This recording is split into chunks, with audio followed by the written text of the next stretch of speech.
আসবাবের উপর ভিত্তি করে ক্ষমতা দখল করবেন, আল্লাহ সুবহানাহু ওয়া তাআলার দ্বীনের সাথে কম্প্রোমাইজ করে, ওই আসবাব দিয়ে আল্লাহ আপনাকে অপমান করবে, ওই আসবাব দিয়ে আল্লাহ আপনার পতন ঘটাবে, ওই আসবাব দিয়ে আল্লাহ সুবহানাহু ওয়া তাআলা আপনাকে ছোট করবে। এটা আল্লাহ সুবহানাহু ওয়া তাআলার নিয়ম। মানুষ যখন আল্লাহ ব্যতীত অন্য কাউকে বেশি ভালোবাসে, ইবনুল কাইয়িম রাহিমাহুল্লাহ বলছেন, ওইটা দিয়ে আল্লাহ সুবহানাহু ওয়া তাআলা ওকে কষ্ট দেয়।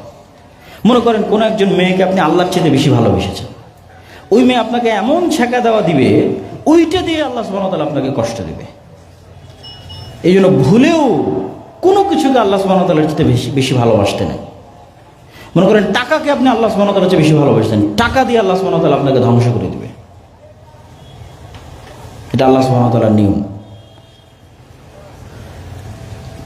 তো ফেরেশতাদের সাথে বন্ধুত্ব, আল্লাহ সুবহানাহু ওয়া তাআলার গায়েবের উপর বিশ্বাস, শয়তানের সাথে শত্রুতা, এটাই আদম আলাইহিস সালাতু ওয়াস সালাম আমাদের আদি পিতা সাথে ঘটেছে, ওটাই আমাদের রাস্তা।